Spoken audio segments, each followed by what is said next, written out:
오늘은 내 영혼이 망망대해를 떠돌아도 민궁호 의병장에 관한 이야기를 여러분들과 함께 해보고 싶습니다. 저는 서원중학교 교사 강희재입니다.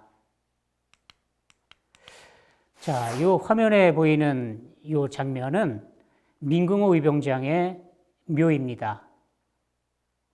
민궁호 의병장 묘에 몇 년 전에 20살 정도의 한 청년이 와서 꽃을 놓았습니다.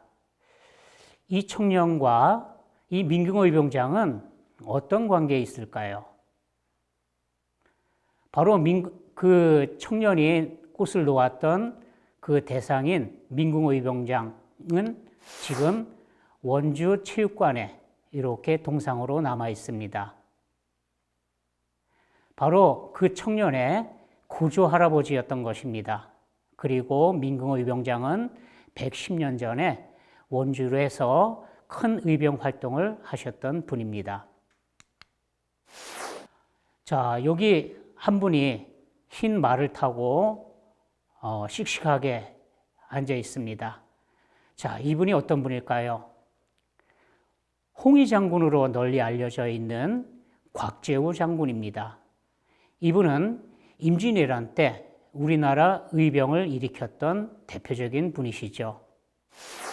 의령의 마스코트도 바로 이분의 모습을 딴 것입니다. 의병의 정의를 가장 정확히 말하신 분은 일제강점기 때 독립운동가였던 박은식 선생이었습니다. 그분은 의병이란 백성의 군대이다. 국가가 위급할 때에 옳음을 위해 명령을 기다리지 않고 나아가 싸우는 자이다. 라고 정의를 하셨습니다. 이렇듯이 의병은 임진왜란 때도 있었고 일제가 우리나라를 침략했을 때도 있었습니다. 자, 여러분들은 임진왜란 때와 일제가 침략했을 때 언제 의병이 더 힘들었던 것 같습니까? 물론 두 곳 다 매우 힘들었습니다. 그런데 제가 볼 때는 일제 때 의병이 더 힘들었던 것 같습니다. 임진왜란 때는 의병을 일으켜서 공을 세우면 국가로부터 벼슬을 얻었습니다. 그러나 일제 때는 의병이 일본과도 싸웠지만 또 국가와도 싸웠습니다. 곧 국가는 일본 편이었던 것이죠. 그래서 매우 힘든 의병 활동을 해야만 했습니다. 자, 그러면 일제 침략 시기 때 의병과 일본군이 싸웠는데 이때 사상자를 한번 비교해 볼까요? 의병은 2%가 맞을까요? 98%가 맞을까요? 자, 의병은 98%의 희생을 냈을 때 일본군의 사상자는 불과 2%였습니다. 어떻게 이렇게 큰 희생자의 차이가 있었을까요? 여러분도 상상하셨듯이 그것은 무기의 차이였습니다. 의병들의 무기는 기껏해야 돌, 낫 이런 것이 전부였습니다. 의병의 최신의 무기는 바로 이 화승총이었습니다. 일본이 기관총을 사용했을 때 우리 의병들의 최신 무기인 화승총의 모습을 한번 보겠습니다. 화승총을 사용하려면 제일 먼저 화약을 총 입구에다가 집어넣습니다. 그리고 탄환을 집어넣겠죠. 그리고 방아쇠를 뒤로 제낍니다. 그리고 화승에다가 부싯돌로 불을 켜서 붙입니다. 그리고 적이 나타났을 때 조준하고 그리고 사격을 합니다. 자, 이렇게 한번 총을 사용하려면 굉장히 많은 단계를 거치기 때문에 속도가 굉장히 늦습니다. 그리고 불을 사용하기 때문에 흐린 날이라든가 비 오는 날에는 사용할 수가 없었습니다. 그러니 엄청난 사상자의 차이가 있었겠죠. 그럼에도 불구하고 의병들은 진짜 용감히 싸웠습니다. 그들에게 이기고 지는 것은 문제가 전혀 되지 않았습니다. 자, 한번 줄을 한번 거볼까요? 이렇게 짝이 되겠죠? 정용기라는 의병이 영천에서 싸우다가 죽었습니다. 그러자 그의 아버지 정한직이 나가서 다시 싸웠고 다시 죽습니다. 이번엔 반대입니다. 아버지 주영규가 충주 싸움에서 죽자 그 두 아들이 나가서 또 싸우다가 또 죽습니다. 그 다음 안승우와 홍사구는 어떤 관계일까요? 스승과 제자였습니다. 제천 싸움에서 안승우가 죽으면서 제자 홍사구에게 피할 것을 말합니다. 그러자 홍사구가 얘기합니다. 스승이 여기 계시온데 제자가 어찌 나갈 수 있겠습니까? 스승과 마지막을 같이 합니다. 이렇게 열심히 용감히 싸웠습니다. 자, 그러면 의병 투쟁 참여자 연령은 어떻게 될까요? 화면에 보이는 대로 20대가 가장 많고 그 다음 30대, 그 다음 40대입니다. 젊은 사람이 불일에 못 참는 거는 그때나 지금이나 마찬가지인 것 같습니다. 의병의 신분은 어떨까요? 화면에 보이는 대로 무척 남루하고 엉성합니다. 제대로 총을 갖춘 사람도 그렇게 많지 않았던 것 같습니다. 가운데 키 작은 사람은 나이가 몇 살 정도 됐을까요? 분명 10대였을 겁니다. 그러나 그들은 씩씩하게 싸웠습니다. 의병에 참여한 사람들을 일본 사람들은 어떻게 처벌했을까요? 조선폭도 토벌지라는 일본 책에 보면 거의 대부분 사람들을 중형으로 다스립니다. 원주에서 의병활동 일으켰던 사람 한 분을 보겠습니다. 56세의 김영국이라는 분이 의병활동하다가 체포됐습니다.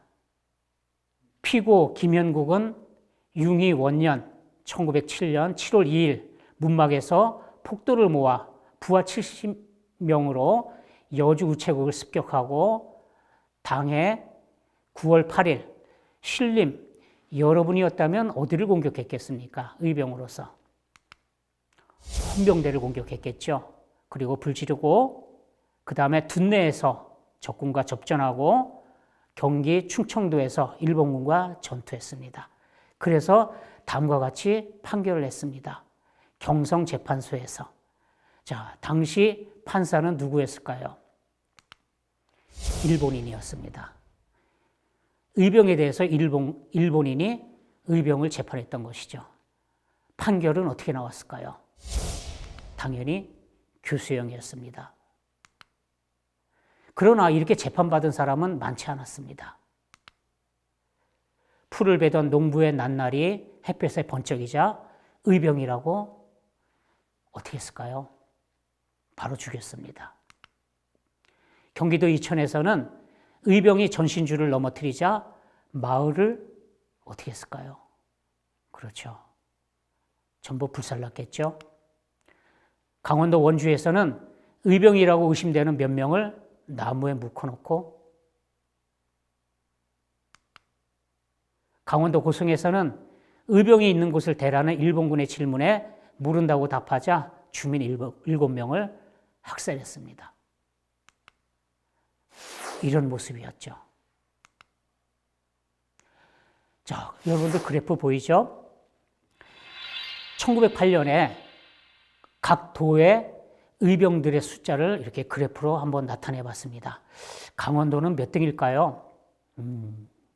강원도 1등입니다. 무려 당시 의병의 23%가 강원도 사람이었습니다. 어떻게 강원도에서 이렇게 많은 의병이 나왔을까요? 강원도가 1등인 이유를 저는 자연과 사람으로서 이렇게 나눠본다면 아마도 강원도가 1등인 이유는 강원도가 산악지형이었기 때문일 겁니다. 일본군을 치고 빠지는 게릴라전에 유리한 곳이 바로 강원도의 산악지형이었기 때문입니다. 이것이 전부였을까요? 제가 볼 때는 강원도에 영웅이 있었습니다. 바로 민궁호라는 영웅 때문이었을 거라고 저는 생각합니다. 자, 당시 대한제국 시대 때 우리나라의 국방력은 어느 정도였을까요? 올해 우리나라 국군의 숫자는 약 55만여 명입니다. 대한제국에서 서울에 약 3,400여 명, 지방에 4,500여 명의 군인이 있었습니다. 왜 이렇게 적었을까요? 일본은 대한제국의 군대가 많으면 자기들이 우리나라를 지배하는 데 방해가 됐겠죠. 그래서 이렇게 인원을 줄여나갔습니다. 그러나 이 다 합해서 8,000명도 안 되는 이 인원마저도 일제가 우리나라를 통치하는 데 방해가 된다고 군대를 해산시켰습니다. 그러자 해산군인이 그냥 해산했을까요? 화면에 보이는 박승환 참령이라는 분이 일본의 군대 해산에 저항하면서 스스로 목숨을 끊었습니다. 그러자 그의 부하들이 서울에서 화면에서 보이는 남대문에서 일본에 저항했습니다. 이게 바로 남대문 전투입니다. 이제 해산군인이 의병이 된 겁니다. 당시 매천야록에는 성 밖에 달아난 자, 해상군인이 모두 의병에 합류했다라는 기록이 나옵니다. 이제 우리나라 군인이 의병과 함께 했다는 뜻입니다. 이것은 어떤 의미가 있을까요? 의병과 군인이 적이 아닌 동지가 됐다는 뜻이고, 해산된 군인이 가지고 온 총으로서 무기와 전술이 크게 향상됐다는 뜻이고, 이제 전국으로 의병이 일어났는데 더 이상 의병 운동이 아닌 이제 일본과의 대일 전쟁이 시작된 겁니다. 그렇다면 지방에서 가장 먼저 일본에 저항했던 군대는 어디였을까요? 바로 원주였습니다. 바로 원주 이곳에서 가장 먼저 일본에 저항했습니다. 원주 감영이죠. 자, 원주 감영은 강원도에 유일한 부대가 있었던 곳입니다. 제5대대로서 약 600여 명의 군인이 있었습니다. 그 중에 원주에 있던 병력은 사병 약 251명, 장교 10여 명이었습니다. 1907년 8월 5일 오후 2시에 바로 민궁호 의병장이 이곳에서 봉기했습니다. 이날은 특별한 날이었습니다. 바로 원주 장날이었던 것입니다. 바로 원주 장날에 많은 시민들이 모일 것을 생각하고 원주에 있던 무기고를 털어서 무기 약 1,600정, 탄약 4만 발을 바로 원주 시민들에게 분배를 했던 것입니다. 그리고 첫 전투가 있게 됩니다. 바로 다음 날이었죠. 원주에서 군인들이 봉기했다는 소식을 들은 일본군 사령부는 충주 일본군 수비대에 원주 공격을 명령합니다. 민궁의병장은 이 일본군을 2시간 만에 격퇴를 합니다. 바로 이 모습이 대한매일신보의 기록으로 남아 있습니다. 이후에 민궁의병장은 300여 명은 주천, 제천으로 이동하고 김덕재 의병장은 600여 명으로 평창, 강릉으로 진출합니다. 그리고 민궁호 의병 부대는 여러 부대로 나뉘어져서 제일 먼저 여주를 습격하게 됩니다. 민궁호 의병 부대의 한 유격대 200여 명이 여주읍을 습격하여 점령했던 것이죠. 경찰서를 포위하여 일본 경찰관을 처단합니다. 후에 그곳에서 의병을 모집한 후에 음죽 장원으로 이동하여 1000여 명으로 의병이 확대되게 됩니다. 이후에 다시 홍천을 습격합니다. 유격대원 7, 80명은 오후 3시 동서 두 길로 나누어서 횡성을 통과해서 홍천을 습격합니다. 그곳에서 일본인 가옥을 파괴하고 돌아갑니다. 다시 제천을 공격합니다. 제천 근처를 행군하는데 마침 일본 대위가 거느린 정찰대를 만나서 4시간 접전을 벌입니다. 후에 죽산을 1907년 8월 15일 공격하고 그 다음날 장호원을 습격합니다. 그 후에 20번째 해당이 되는 전투가 아주 유명한 횡성 봉복사 전투입니다. 9월 23일 민공의병부대의 한 유격대 350여 명이 봉복사를 근거지로 활동하고 있다라는 소식을 전해들은 일본군은 기관총을 포함한 2개 소대를 데리고 봉복사를 공격하게 됩니다. 그곳에서 의병부대와 적전을 벌이죠. 이게 바로 유명한 봉복사 전투입니다. 일본군은 패배를 했고 그 보복으로 봉복사를 불지른 다음 퇴각을 했습니다. 자, 화면이 보이십니까? 빽빽하게 여러 전투를 적어봤습니다. 민공의 의병장은 8월 5일 의병을 일으키고 나서 돌아가실 때까지 약 7개월 동안 이렇게 많은 전투를 벌였습니다. 그 중에 민공의병장의 마지막 모습을 잠깐 보겠습니다. 1908년 2월 29일 겨울이죠. 당시 선유사 박선빈이 민공의병장의 항복을 요구하면서 석경사에서 회동을 갖자고 소식을 전해옵니다. 그러자 민공의병장은 부하 90명을 데리고 가던 도중 강림 박달치에서 일본군을 만납니다. 바로 그곳에서 일본군을 격퇴한 뒤에 골동리로 이동했고 바로 그곳에서 일본군에게 발각이 됩니다. 다음 날 아침 11시 골동리를 동남방으로 일본군이 협곡을 합니다. 민공의병장은 촌락의 벽에 엄폐물로 3시간 30분 동안 전투를 벌이다 탄약 고갈로 2시 20분 민공의병장은 체포됩니다. 자, 오늘날의 치악산 모습이 보이는 지도입니다. 치악산 오른쪽에 바로 민공의병장이 체포된 강림 지역이 있습니다.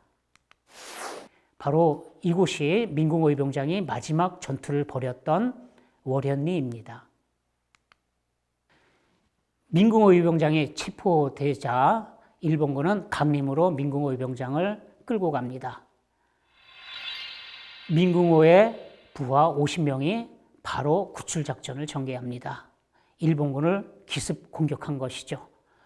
10m까지 근접을 했습니다.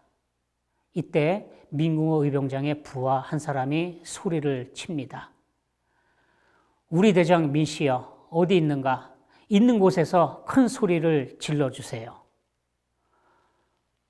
포박된 민공호 의병장은 너무 귀에 익은 동료 의병의 목소리를 듣고 앞으로 뛰어나갑니다. 그러자 일본군은 뒤에서 민공호 의병장을 사살합니다.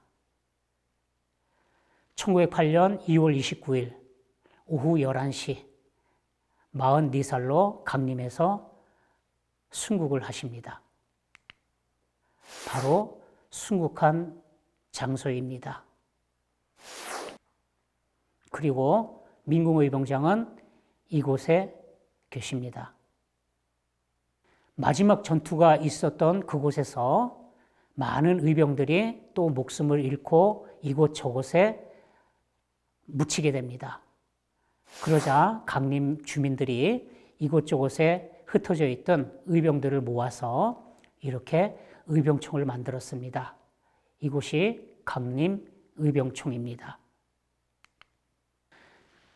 민궁호 의병장 후손 이야기를 잠시 소개하겠습니다. 민궁호 의병장의 아들은 다음과 같이 회상합니다. 1907년 아버지가 순국을 예견하고 가족에 대한 일본군의 보복을 염려하여 전우와 상의한 후에 가족을 만주로 보내기로 결정을 합니다. 의병장은 안중근에게 가족을 부탁하는 편지를 지참하고 부인과 6살 딸, 3살 난 아들을 안내자를 보내 하얼빈으로 보냅니다. 그곳에서 민궁호 의병장의 아들과 부인은 힘든 삶을 살게 됩니다. 그리고 그곳에서 남편의 순국 소식을 접하죠. 그러자 그 부인은 일본군이 없는 안전한 곳으로 보내달라고 부탁을 했고 결국 연해주로 옮겨가게 됩니다. 연해주에서의 삶 무척 힘들었습니다. 1937년 스탈린은 약 18만 명의 한국인을 중앙아시아로 강제 이주시키는데 바로 이때 그의 부인과 그의 아들이 강제 이주당하게 됩니다. 여러분이 잘 아는 홍범도 장군도 이때 70이 넘은 나이로 이곳으로 강제 이주당하게 되죠.